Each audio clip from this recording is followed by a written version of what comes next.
Assalamualaikum warahmatullah. Alhamdulillahi rabbil alamin. Wa bihi nasta'in. Nahmaduhu wa nasta'inuhu wa nastaghfiruh. Wa natubu ilaihi wa na'udzu billahi min syururi anfusina wa min sayyiati a'malina. Man yahdillah fala mudilla lah wa man yudlil fala hadiya lah. Asyhadu an la ilaha illallah wa asyhadu anna Muhammadan abduhu wa rasuluh. Allahumma salli wa sallim ala sayyidina wa habibina wa syafi'ina wa zukhrina wa anta maulana Muhammad wa ala alihi wa ashabihi wa atba'ihi lahum bi ihsanin ila yaumiddin, amma ba'd. Alhamdulillah, tuan-tuan yang dirahmati Allah Subhanahu wa taala. Pada malam ini kita akan bicarakan dalam tajuk sambungan daripada minggu yang lepas. Masih lagi berkaitan dengan masalah tauhid kita. Dan persoalan pada hari ini, hati terhijab, hati tertutup. Bagaimana cara kita nak buka balik hijab hati kita yang tertutup disebabkan oleh dosa dan noda dan kelalaian kita, sia-sia kita dengan masa yang berjalan. Hari-hari sepatutnya kita dekat dengan Allah, makin hari makin dekat, makin hari makin rasa mesra kita dengan Allah, makin hari makin kita cinta Allah. Tapi sebaliknya tak jadi begitu. Bahkan makin hari makin liar, makin jauh, makin liar, makin jauh. Sebab ada hijab, ada tutupan, ada karat, ada dosa, ada maksiat yang menyebabkan hati kita makin gelap, makin gelap, makin gelap. Habis itu bagaimana cara kita nak buat? Bila hati hijab dan tenaganya tak lain tak bukan ialah zikir banyak, istighfar banyak, selawat banyak. Tiga benda ini merupakan alat ataupun makjung yang boleh kita rawat balik hati kita yang terhijab itu. Dengan tiga cara ini. Sebab Nabi sebut, kalau kamu cintakan Allah, banyak berzikir. Kamu sayangkan diri kamu, banyak istighfar. Kalau kamu sayangkan Nabi, banyakkan selawat. Tiga-tiga itu tak boleh dipisahkan. Apatah lagi Allah, pencipta bagi segala makhluk ini, termasuk Nabi, termasuknya diri kita, termasuknya apa yang kita makan, apa yang kita minum, apa yang kita melihat, apa yang kita bekerja, semuanya disediakan oleh Dia. Maka mau tak mau kita kena balik kepada asal. Biar kenal diri kita ini. Selagi tak kenal diri, mana mungkin kita kenal Allah. Kita kena kenal diri, barulah kita kenal Allah. Bila kita kenal Allah, di situlah baru kita rasanya betapa kerdilnya aku, betapa hinanya aku, betapa kotornya aku ini. Lebih lagi pada hari ini dalam suasana nak buat pemilihan. Allah tak tinggal dalam Quran, Nabi tak tinggal dalam hadis. Nak pilih pemimpin pun jangan buat mudah-mudah, jangan buat main-main. Kita tak minta bitih, orang bagi, ambil lah. Tapi ingat, nak pilih, nak lantik, sebab bila dipilih, dilantik, bermula 20 hari bulan, maka kuasa dah beralih kepada orang yang kita pilih dan lantik. Sekarang kita masih berkuasa. Bermula kuasa kita semua ini daripada bubar parlimen. Itu hak nak mengubah dasar dalam negara. Hak dalam negeri pula bila bubarnya DUN. Maka kita berkuasa pada ketika itu. Jangan salah gunakan kuasa. Sehingga Nabi tekankan hubbul watan minal iman. Sayang dan cintakan kepada tanah air sebahagian dari iman. Sebab benda ni akan berkait dan Allah akan tanya. Mu aku latih khalifah di muka bumi ini, apa yang kamu dah buat? Dengan peluang yang aku berikan, mu latih ketua macam mana? Mu latih imam macam mana? Mu latih AJK macam mana? Semua kena tanya. Makan minum kita pun ditanya. Segala gerak kerja kita semua ditanya. Buktinya tak payah kita pergi yang tinggi-tinggi, yang hari-hari kita baca muqaddam. Allah sebut summa la tus'alunna yauma idzin anin na'im. Kemudian kamu akan ditanya, akan disoal berkenaan dengan nikmat kemana kita pergunakan.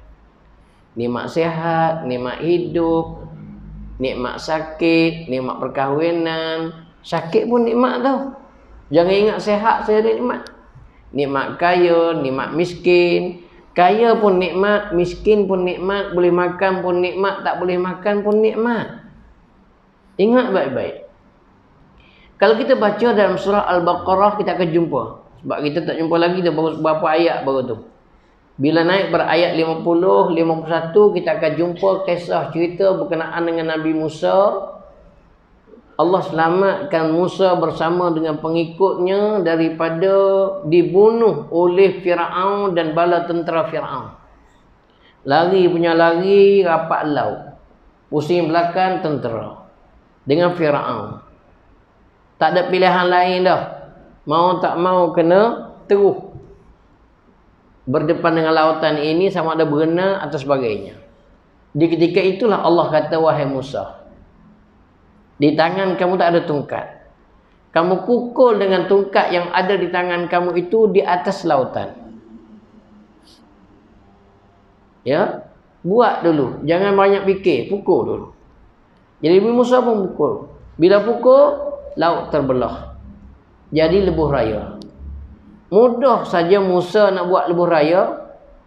Lebih hebat daripada segala yang ada di muka bumi ini dalam mengadakan lebuh raya. Dengan pukul melalui tongkatnya itu terus jadi lebuh raya. Takat ni tak ada lagi di Malaysia ni. Di dunia pun tak ada. Pukul je terus jadi lebuh raya. Tak ada. Termasuk hak Kelantan, hak sibuk nak buat jambatan. Jambatan baru dia bertumpat menyeberangi ke takbainya, ke tabahnya. Itu angan-angan je. Angan-angan je. Ya. Tak buat pun sebab di situ terkena dahulunya antaranya pelabuhan. Tumpat ni ada pelabuhan. Kenapa pelabuhan itu dimusnahkan? Kenapa tak digali dan dalam kembali? Sebelum ada KSB ni, tumpak dahulu. Tapi tumpak hilang gitu je. Timbul-timbul KSB. KSB baru je. Pelabuhan tumpak tu. Hak dulunya. Tapi mampu gitu je. Baik. Nabi Musa Allah arahkan pukul. Bila pukul jadi lebuh raya. Bila jadi lebuh raya, menyeberangilah oleh Musa, pengikut Musa, dikejar oleh Fir'aun dan bala tenteranya. Selamat saja menyeberangi. Allah perintahkan lautan cantum kembali. Tentera yang mengikori di belakang bersama Fir'aun terus dihentam oleh lautan dengan ombaknya. Pukulan air bergelombang, bergulung itu dicantum kembali. Mereka lemah kat situ, mati dalam keadaan berkelimpangan di dalam lautan yang begitu dalamnya, lemah dalam Laut Merah. Lepas mereka selamat daripada menyeberangi, Maka Musa alaihissalam Allah perintahkan supaya menghadap dan menuju ke Bukit Tur Sinai untuk menerima kitab. Maka bila sampai masanya, Jibril alaihissalam datang dengan berupa manusia dengan seekor kuda. Datang-datang menjemput Musa untuk naik ke Bukit Tur Sinai. Naik ke Bukit Tur Sinai, ada bersama dengan Musa itu seorang yang hebat tetapi munafik, namanya Samiri. Musa juga tapi Samiri. Ya. Samiri ini ilmu yang hebat juga sampai diperhatikan ini bukan manusia biasa. Dan kuda ini bukan kuda biasa. Ya. Sehingga dia boleh nampak bagaimana energi yang ada pada kuda dan tapak kaki kuda yang melangkah dan pijak bumi itu, ada sesuatu yang boleh menyebabkan kalau sentuh pada benda boleh hidup benda tu. Samiri tengok. Lalu Samiri pun pergi kutipkan tanah tepat kuda yang ditunggangi oleh Jibril bersama dengan Nabi Musa itu. Kutip kesan tapak kaki itu dia ambil, dia kumpul. Nak buat apa? Tunggu. Kita akan jumpa sambungan cerita ni dalam malam minggu pertama, malam Jumaat, dalam tafsir dan tajwid itu. Malam ni hak lain cuma iklan sikit je. Itu dia. Di situ adalah sejarah yang hebatnya. Sampai ke peringkat kalau hak mati boleh hidup balik. Sampai ke orang punya kaji, oh berkaitan dengan kuda. Sampai orang menunggang kuda boleh hilang oleh orang. Hak jenis biji kok lanyuk butir sampai bekok besar kok angin tu. Naik kuda, menunggang kuda boleh hilang. Ada orang yang ambil minyak kuda tu sapu tubuh badan sendinya, boleh kuat balik sendi-sendinya. Tapi ada satu benda yang mereka tidak cuba.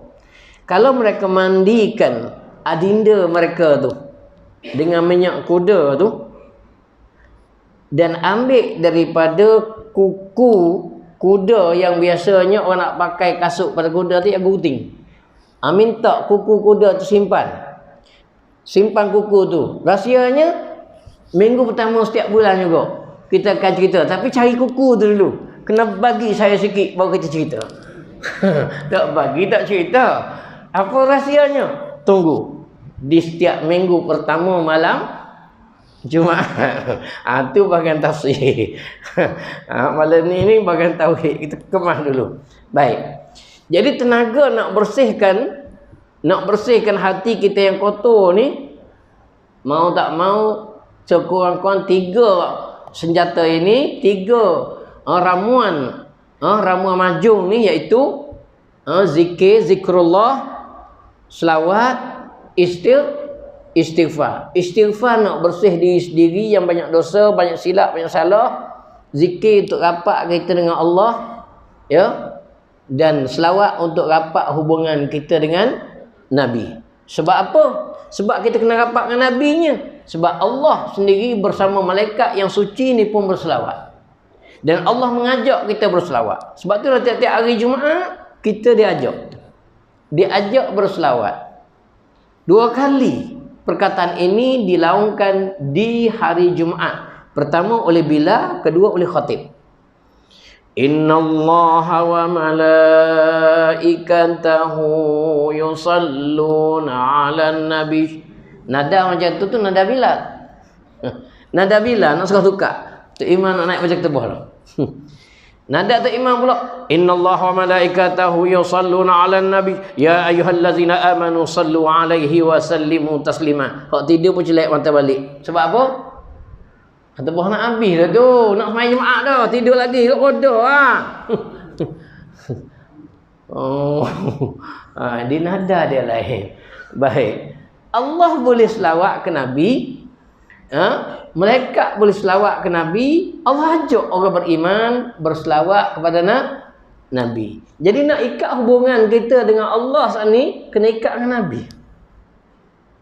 Kena ikat juga dengan Nabi. Bagaimana kuatnya ikatan ini sampai menjadi rukun dalam sembahyangnya.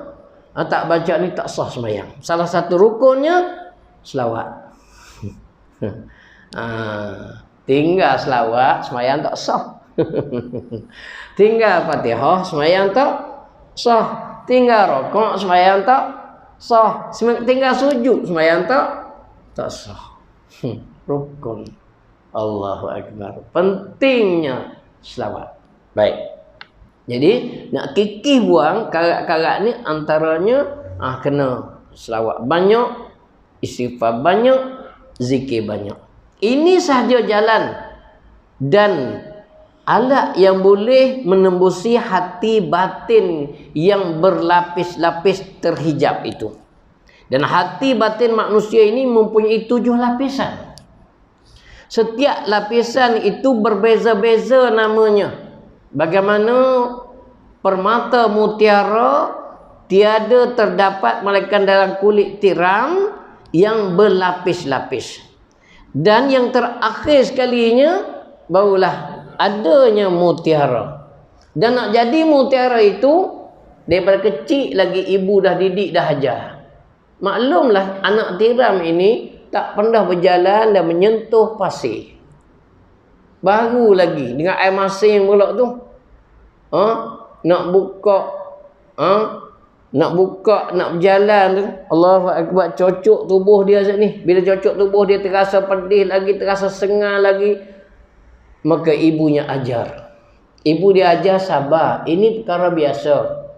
Sebab ibu dah ada pengalaman. Dia ajar anak dia. Sebab yang dah berpengalaman ini mengajar anak supaya menjadi dewasa itu dengan sabar. Hari yang kedua, anak mengadu lagi. Mak sakit, pedih. Kata ibunya sabar. Hari ketiga, mengadu lagi. Ibu tiram kata, wahai anakku sabar. Kalau kamu rasa tak boleh tahan lagi, kamu keluarkan air liur kamu. Keluarkan lendir, keluarkan air liur kamu. Salutilah pepasir. Yang kamu nak berjalan atas pasir, kamu salutlah. Jadi ibu mengajar anak, anak pun buat bagaimana yang diajar oleh ibu.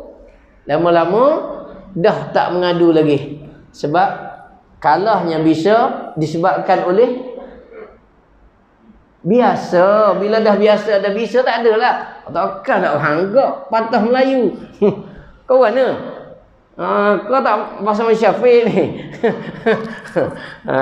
Itu dia. Pepatah ni tinggi markah tau. Ingat baik. Sebab tu kena kaitkan dengan pepatah Melayu ini.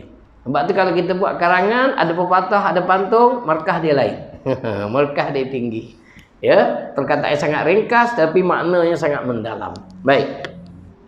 Sebab tu penting untuk kita fahamkan. Bila dah hari kelima dah tak mengadu lagi, lama kelamaan pasir yang disaluti dengan lendir-lendirnya itu lama kelamaan bertukar menjadi mutiara. Itu asal usul mutiara yang berada dalam kulit di tiram itu. Dia salut, jadi dia berjalan, lepas tu masuk dalam tubuh badan dia, diproses. Lama kelamaan menjadi mutiara. Macam gigi kita juga, cuba tak gosok gigi setahun.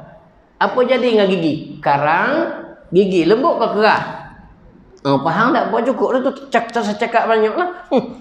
Mudah aja. Daripada sisa makanan, tak digosok, tak dibuang, lama-lama jadi keras macam batu. Dia panggil karang gigi. Kau tak faham? Kalau pergi kat klinik gigi kata, awak ni tak pernah gosok gigi. Dah jadi karang gigi dah ni. Faham tu? Sebab tu dia cuci juga. Masa tu sakit. Dia canaikan dengan alat dia saat ni. Masuk dalam mulut kita. Semua air pula. Itu dia buang karang gigi tu. Boleh faham lah tu. Kalau tak buat begitu, payah nak faham. Jadi mutiara ni hasil daripada pepasir yang disaluti oleh lendir-lendir dari tubuh yang ada pada tiram itu. Baik. Jadi cara dianya, mau tak mau kena lawan, kena zikir, kena istighfar banyak, Hari-hari kena banyak lagi, ganda lagi, banyak lagi, ganda lagi. Sebab duk berlapis-berlapis ni. Karak ni, berlapis-berlapis ni. Macam bisalah hari-hari asah. Belakang parang boleh tajam. Sebab asah hari-hari. Begitulah hati kita yang tertutup ini. Bila hari-hari kita zikir, bila hari-hari kita istighfar, bila hari-hari kita selawat, akhir sekali dia mula nampak dah, bercahaya dah. Dah nampak rupa dah. Daripada gelap tak nampak rupa, dah mula nampak rupa. Baik. Setiap lapisan itu hijab dia ada banyak mana? Dia ada 7 lapis. 7 lapis, setiap satu lapis itu ada 10,000 hijab. Allahu Akbar. 10,000 hijab. Ni Quran ni. Quran kita tengok Ini Quran muka surat terakhir, saya nak tengok muka surat terakhir. Kita tengok muka surat terakhir sikit. Kejap kita tengok sekejap muka surat terakhirnya. Ni dia. Muka surat terakhir dia nya 904. 904 muka surat. Sampai tak 10,000? Berapa kali ganda lagi nak cukup 10,000? Abang ni duk tutup hati ni. Nak suruh mudah faham ni, biar faham betul-betul. Ini 904 muka surat. Satu lapisan yang tutup hati kita ni, hijab yang tutup hati kita tu ada 10,000. Berapa ganda lagi nak cukup 10,000? Berapa kali ganda ni? Tebal ni. Fikir sendiri, kalau tak kikih dengan istighfar, dengan selawat, dengan zikir banyak, jeng kering. Jeng. Boleh faham tak tu? Baik. Tu baru lapisan pertama. Berjaya kikih lapisan pertama, Allah ubah dah. Ubah dah perangai kita. Daripada duk terikut-ikut nafsu amarah yang sentiasa kita lawan perintah Allah, tinggal perintah Allah. Hak Allah suruh buat kita tinggal, hak Allah larang jangan buat, hak tu kita buat. Bila kita istighfar banyak, zikir banyak, selawat banyak, dia berubah. Bila berubah, Allah tukar angin nafsu kita daripada amarah dah berubah jadi lawamah. Lapisan kedua tu lapisan lawamah. Lapisan pertama lapisan amarah. Tebal karat tu 10,000 hijab. Allahu Akbar. Bayangkanlah 10,000 hijab. Dah hari ni banyak kita habis masa dengan kitab cahaya. Hak tu yang nampak muka berseri semua tu terang, cerah nampak. Walaupun malam gelap nak tidur pun nampak bercahaya. Sebab nak tidur pun tengok kitab cahaya juga. Faham tak ni? Faham dah apa? Hak tu karat kau banyak, kau tebal tu sepatut zikir, sepatut baca beberapa surah. Surah Sajadah, surah Al-Mulk, surah Ikhlas, surah Falaq, surah tu Nas. Sebelum tidur tu dok dah nak baca, dok mengadap tu. Lepas tu jenera gitu je. Dok mengadap apa? Dok mengadap kitab cahaya.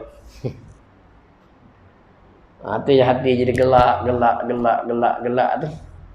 Lepas tu kau seorang pula anak sopok somok masing-masing pakat duk main kitab cahaya tu. Tak ada masa. Tak ada nak baca Quran beramai-ramai, surah Sajadah beramai-ramai, surah Al-Mulk beramai-ramai sebelum tidur. Tak ada lah. Sebab kita didik macam tu. Berbeza dengan mak ayah yang kita didik dulu. Lain. Ini dia. Baik. Bila kita lawan, dia berubah. Bila berubah, Allah ubah lagi angin perubahan nafsu kita tadi daripada amarah dah jadi lawamah. Jadi amarahnya kejadiannya sentiasa suruh kita buat jahat. Suruh kita buat jahat. Tinggal semayang Jumaat, tinggal belajar, tinggal zikir, tinggal selawat, tinggal baca bismillah, tinggal baca doa, tinggal niat iktikaf. Jadi kita tinggal belakang, duduk lama dalam masjid tapi tak teringat i'tikaf. Masuk tak berdoa. Keluar tak berdoa. Naik kenderaan tak berdoa, turun kenderaan tak berdoa. Balik sampai rumah tak bagi salam. Jadi kerja dia nak halang kita pakak pula dengan syaitan. Nafsu ni, nafsu kita ni pakak pula dengan syaitan. Dan syaitan ini Allah istihad dah. Syaitan ni ada dua je. Dalam surah An-Nas Allah istiharkan syaitan ini ada dua. Pertama, syaitan jenis jin. Syaitan jenis jin ini kebiasaannya bila kita selalu baca ayat kursi, banyak-banyak ulang ke ayat kursi, dia lari, dia tak bertahan. Dia tak boleh tahan lama, dia panas, dia akan lari. Tapi syaitan jenis manusia ni, dia pelik sikit. Dia tak lari, dia takut hilang kursi. Pelik sikit. Syaitan manusia takut hilang kursi. Syaitan daripada jin dia takut pada ayat kursi. Kan beza tu. Faham ke tak faham ni? Payah faham. Karat banyak tu.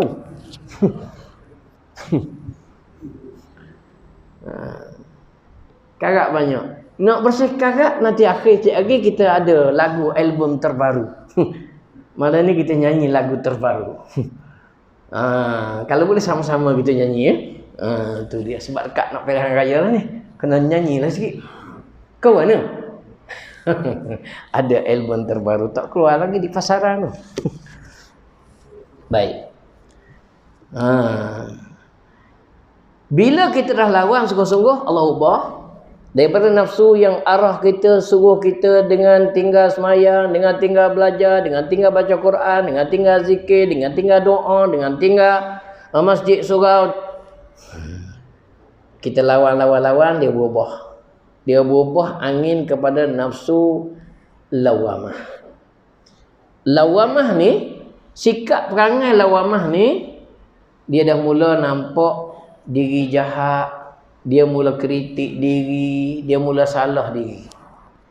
Kalau dah ada perangai macam tu, menandakan Allah dah ubah angin nafsu kita tu. Dah ke arah cantik dah tu.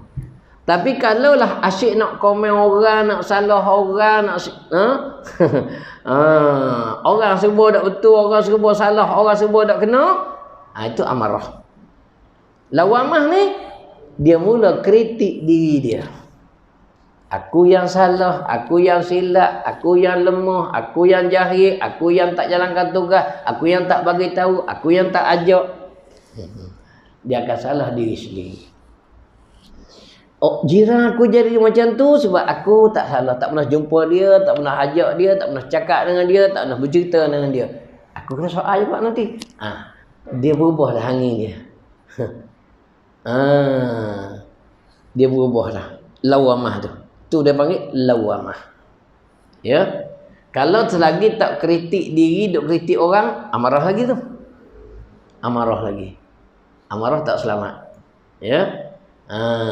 Sebab nafsu amarah ni sentiasa menyuruh kita dengan melakukan kejahatan. La ammaratan bisu.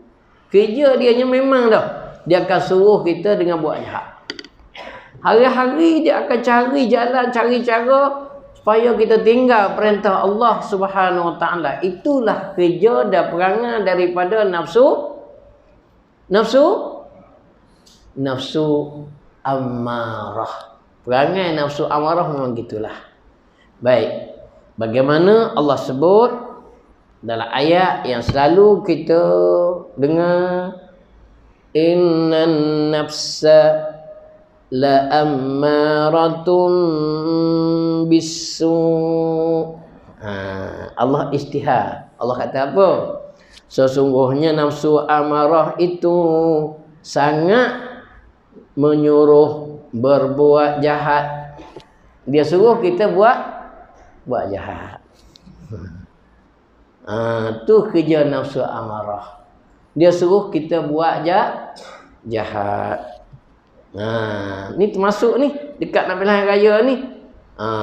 Dah tahu dah orang tu pengopok, orang tu penyamun, orang tu penipu, orang tu kencing tapi sokong juga jahat kita ni. Jahat. Baik. Kita sokong juga hak lagu tu, jahat lah kita. Tahu dah dia jahat, kita ni sokong lagi. Kita juga jahat. Tu ingat tu. Kalau kita dah berjaya ubah, dan kita sendiri kena ubah, Allah ikut je. Sebab Allah dah istihadah. Allah tak akan ubah nasib sesuatu kaum. Innallaha la yughayyiru ma biqaumin hatta yughayyiru ma bi anfusihim. Allah tidak akan ubah nasib sesuatu kaum, melainkan diri sendiri. Nak ubah ke tak nak ubah? Nak ubah, maka dia boleh berubah. Daripada tak kenal Allah, kena Allah. Tak kenal masjid, kena masjid. Tak kenal surau, kena surau. Tak kenal semayang, kena semayang. Tak kenal majlis ilmu, kena majlis ilmu dah. Tu berubah tu.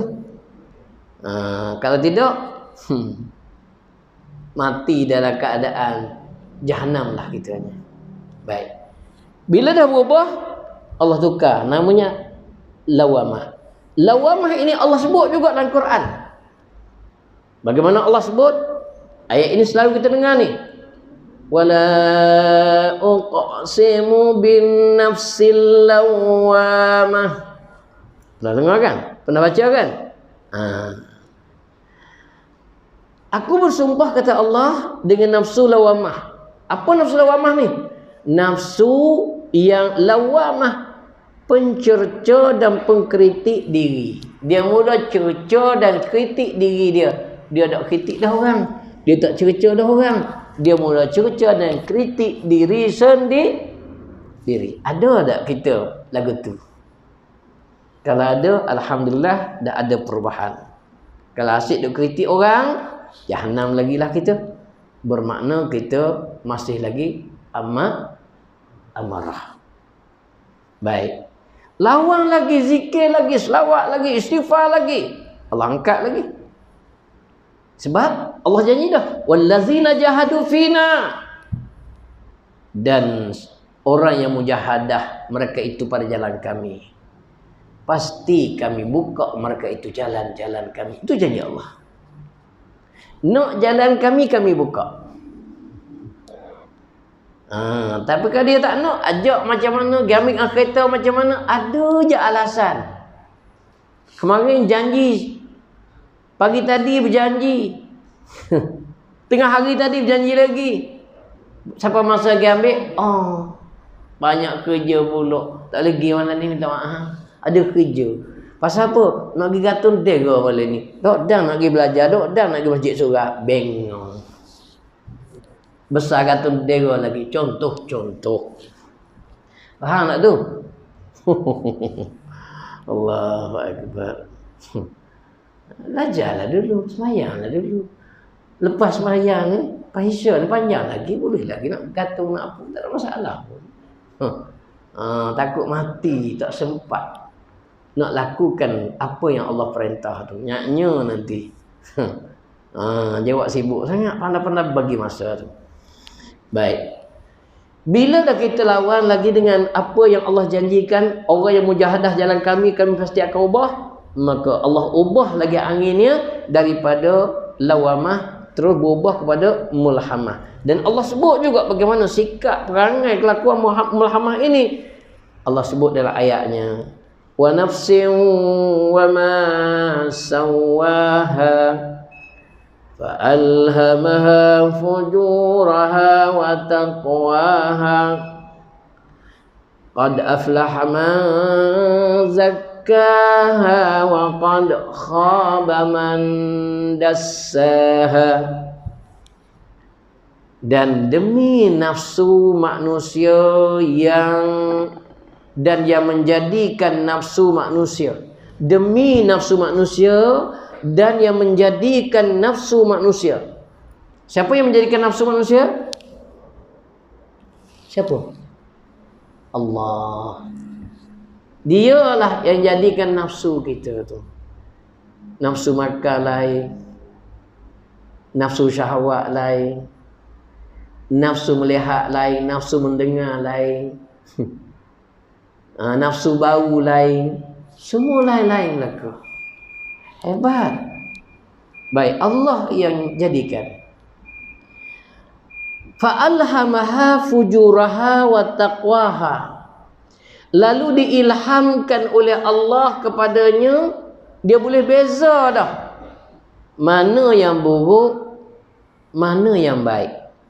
Ni, orang yang telah berada di peringkat angin nafsu mulhamah, fa'alhamaha mulhamah. Allah ilhamkan kepadanya, dah boleh beza dah. Ni kaki nipu semua ni. Daripada awal dulu tarbiyah Malaysia ni. Dah berubah-ubah. Makin curi, makin peropak, makin samu, makin kaya buat dia. Kita hak teruknya kena bayar hutang semua. Kita sokong juga. Oh gila. Sebab tu ada lagu dia. Hoi, hoi ya hoi, siapa sokong penyamun dan juga kaki penipu, selalu berjanji tapi dimungkiri, janji sana dan janji sini. Hoi, hoi ya hoi, siapa sokong penipu. Faham tu lagu baru tu? Kencing sana dan kencing sini, merata negeri dia jelajahi. Hoi, hoi ya hoi. Faham tak tu? Kalau faham, 19 bulan ni buat keputusan yang terbaik. Boleh ke tak boleh ni? Oh, gitu je lah. Fikir-fikirlah sendirinya. Penyamun jangan. Penipu pun jangan.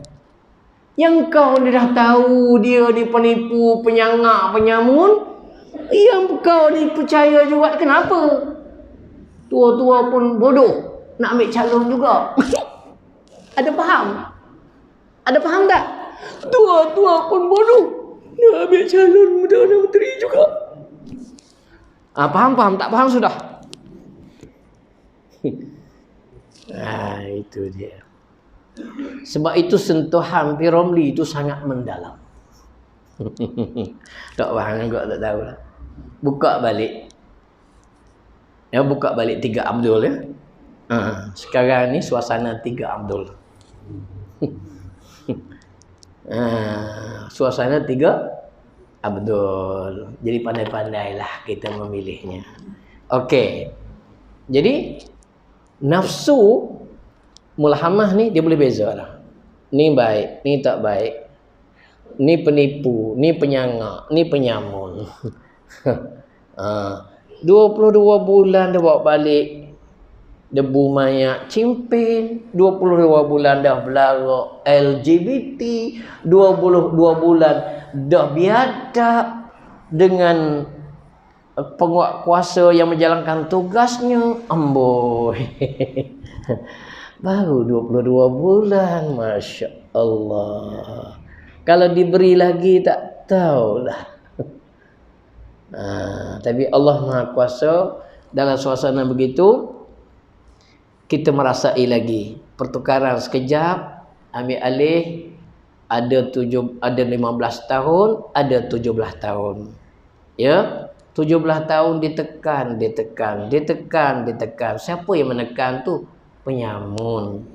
Pasal apa tekan? Tak bolehkah sabar tahun depan? Ni suasana nak banjir ni. Lah tahun depan. Tak boleh lah sebab bulan 12 ni aku cara. Kena buat pilihan raya juga. Kalau tidak tak lepas aku ni. Itu dia. Kok mana-mana pun. Ingat kena berubah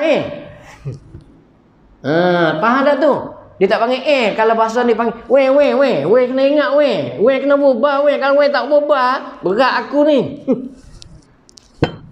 Hak faham tak faham sudah lah, betul lah cara ringkas mudahnya. Boleh faham tu? Boleh faham cukup lah tu Allah.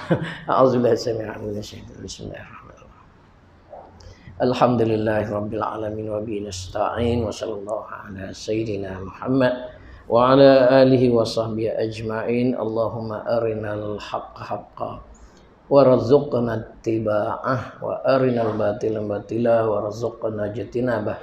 Rabbana iftah bainana wa baina qaumina bil haqq wa anta khairul fatihin. Walhamdulillahi rabbil alamin. Wassalamualaikum warahmatullahi wabarakatuh.